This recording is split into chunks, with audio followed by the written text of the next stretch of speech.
تو اب ہم اس نتیجے پہ آئے ہیں کہ اس کے اوپر تو سب سے زیادہ زور دینا ہے ہم نے کہ اپنے آپ کو فوڈ سیکیور کیسے کرنا ہے اپنے پاپولیشن کو جو بڑھ رہی ہے اور ینگ آبادی ہے. اس کا مطلب ہماری گروتھ باقی ملکوں سے زیادہ تیز ہوگی. لیکن جو سب سے امپورٹنٹ چیز اس کے ساتھ ساتھ اتنی امپورٹنٹ وہ ہے ہماری اکانومی. ہمارا جو ونربلٹی ہے وہ یہ کہ جو ڈالرز پاکستان میں آتے ہیں اور جو ڈالرز پاکستان سے باہر جاتے ہیں ان میں ٹریڈیشنلی بہت بڑا ڈیفیسٹ رہا ہے. یہ جو خسارہ ہے یہ ڈائریکٹ امپیکٹ کرتا ہے ہماری کرنسی کے اوپر, اور وہ کرنسی جب افیکٹ ہوتی ہے تو وہ سب چیزیں افیکٹ ہو جاتی ہیں. سب سے پہلے تو انفلیشن, فوڈ انفلیشن, کیونکہ وہ ڈائریکٹلی ریلیٹڈ ہے. تیل بڑھتا ہے, بجلی بڑھتی ہے, ٹرانسپورٹ بڑھتی ہے, پھر جو ہماری 70% دال امپورٹ کرتے ہیں غریب آدمی کا کھانا وہ بڑھ جاتی ہے. گھی ہمارا باہر سے ایڈیبل آئل امپورٹ ہوتا ہے وہ بڑھ جاتا ہے. اور وہ ساری چیزیں جب افیکٹ ہوتی ہیں تو اس کا نتیجہ آخر میں غربت پہ پڑتا ہے. ہمارے ملک میں غربت بڑھ جاتی ہے. تو جو نیشنل سیکیورٹی ہے وہ تو ہو ہی نہیں سکتی جس ملک کے اندر تھوڑے سے امیر لوگ ہوں اور غریبوں کا سمندر ہو. یہ کبھی بھی وہ ملک سیکیور نہیں ہوتا. سیکیور وہ ملک ہوتا ہے جس کے اندر سب بلیو کرتے ہیں کہ یہ ہماری گورنمنٹ ہے, یہ ہمارا ملک ہے, ہمارا بھی سٹیک ہے اس ملک کے اندر. جب تک کہ وہ لوگ اون نہیں کرتے اپنے ملک کو تو وہ سیکیور نہیں ملک ہوتا. فوج صرف سیکیور نہیں کر سکتی. نیشنل سیکیورٹی کا مطلب ہے کہ ایک نیشن کھڑی ہو جاتی ہے, اپنے آپ بلیو کرتی ہے, اس کی سٹیک ہوتا ہے اس ملک کو بچانے کے لیے.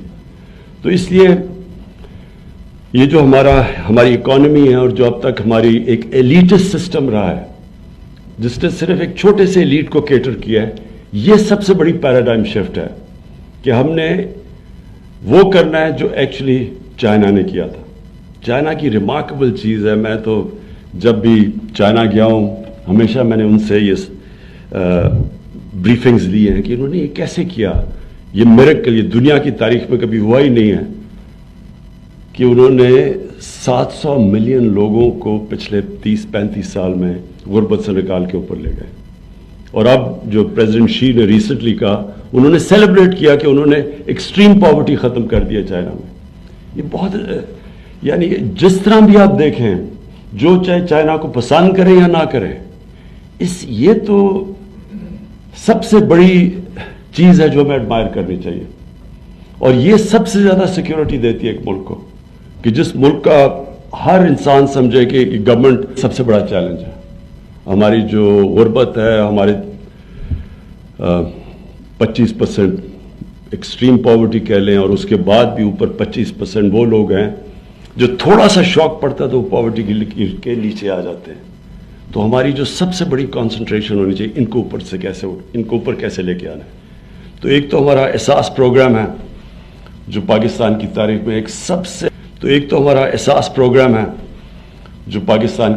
ایک سب سے کمپریہنسو پروگرام پاورٹی ایلیویشن کا ہے. اس میں ہم نے جس طرح چائنا نے اچیو کی یہ جو ایکسٹریم پاورٹی کی ایریڈیکیشن, ان سے ہم نے کافی چیزیں بھی لی ہیں, لیکن ان کا بھی ہر ملک کا اپنا اپنا کلچر اور تھوڑا فرق ہوتا ہے. وہ جو چیزیں کر سکتے ہیں ہم نہیں کر سکتے. مثلا وہ پوری کی پوری آبادی اٹھا کے کہیں اور شفٹ کر دیتے ہیں جو ہم نہیں کر سکتے. لیکن ان کے پاس انہوں نے جس طرح وہ پبلک بلیو کرتی ہے ان کے اندر, وہ پبلک بھی ٹرسٹ کرتی ہے کہ ہاں یہ ہماری بہتری کے لیے کر رہے ہیں. تو ہمیں احساس پروگرام کے اندر ابھی ہم نے بڑے انیشیٹوز لیے ہوئے ہیں. ایک تو ہم نے جو کیش ڈسبرسمنٹ ہماری ہوئی تھی کرونا کے دور پہ, وہ دنیا نے اکنالج کیا. سب سے تھوڑے ٹائم میں سب سے ٹرانسپیرنٹ طریقے سے, شفافیت سے ہم نے اتنا زیادہ پیسہ بانٹا.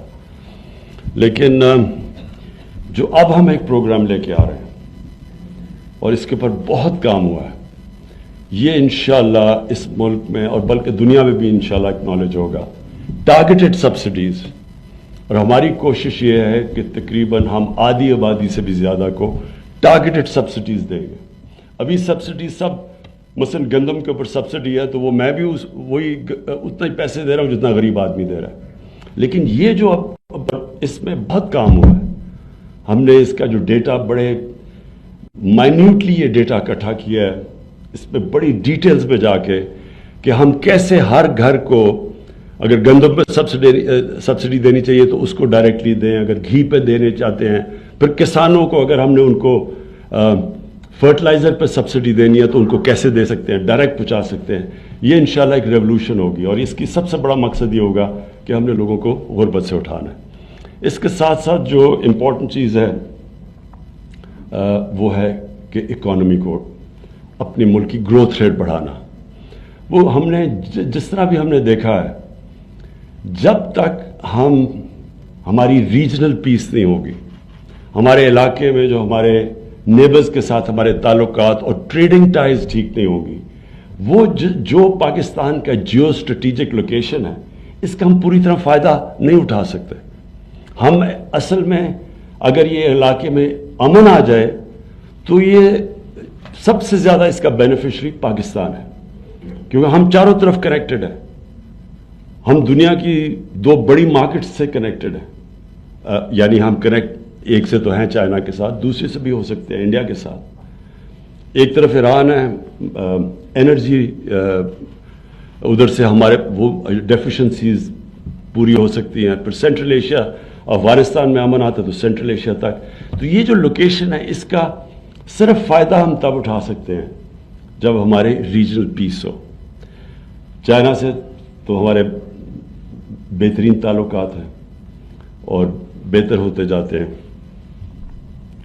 افغانستان بڑی دیر کے بعد ایک امید ملی ہے پیس کی, اور یہ بہت دیر کے بعد ایک اپرچونٹی آئی ہے.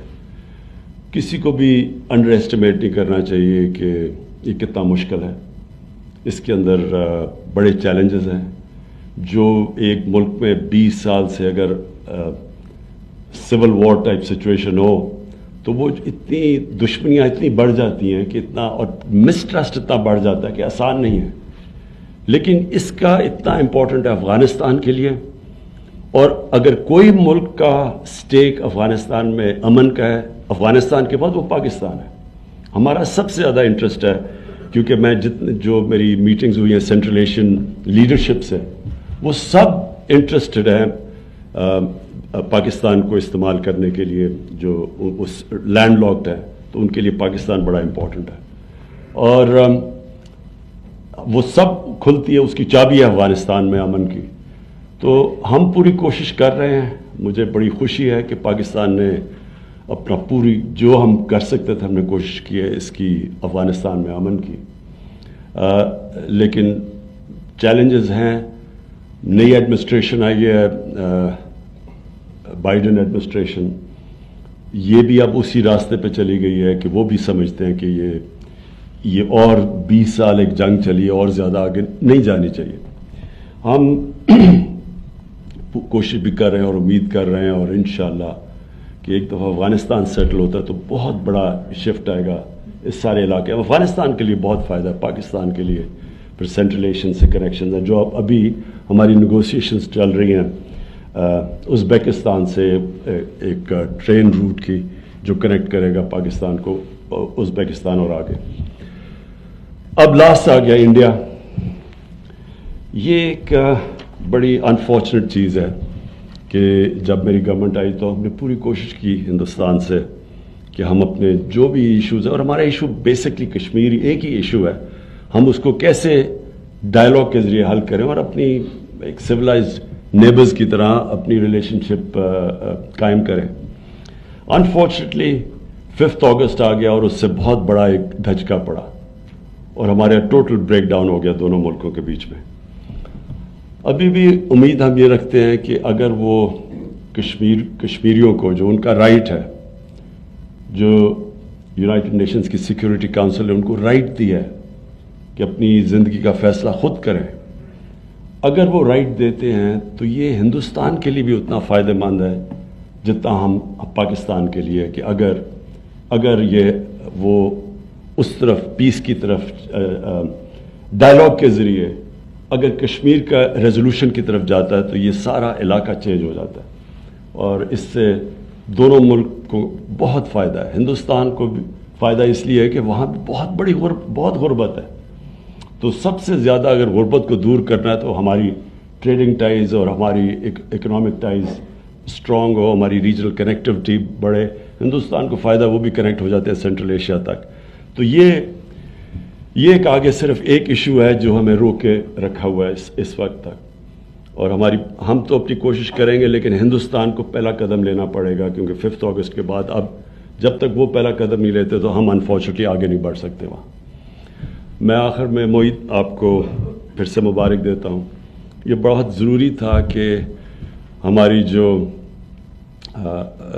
ہماری سیکیورٹی ڈویژن ہے وہ کنیکٹ کرے اور کوآرڈینیٹ کرے سارے جو یونیورسٹیز ہیں اور جو ہمارے تھنک ٹینکس ہیں اور جو ہمارے انٹلیکچوئلز ہیں. اور یہ جو آپ نے پورٹل آج لانچ کیا ہے، یہ بہت ضروری ہے کہ ایک انکلوسیو قسم کی بلکہ یہ ملک کی کوہیژن کے لیے ضرورت ہے کہ سب کی انپٹ آئے، سب کا کانسیپٹ پتہ چلوائے کہ ہر پاکستانی کا کیا کانسیپٹ ہے نیشنل سیکیورٹی کا. اور وہ ریجن ٹو ریجن بھی ویری کرے گا. آپ حیران ہوں گے کہ جو بلوچستان میں لوگ سمجھتے ہیں نیشنل سیکیورٹی، وہ شاید پنجاب میں نہیں سمجھتے. یا جو مرج ڈسٹرکٹس ہیں، جو ایکس فاٹا ہے، وہ ڈسٹرکٹس، ان کے اندر بھی اس وقت اور ایشوز ہیں. سو یہ جب آپ یہ ڈائلاگ شروع کریں گے اور یہ پورٹل کے ذریعے، تو اس سے بہت زیادہ جو ہم چاہتے ہیں انکلوسیوٹی پاکستان کے اندر ایک اس کوآرڈینیشن کی وجہ سے نیشن بلڈنگ میں اور نیشنل سیکیورٹی میں یہ بہت فائدہ دے گا.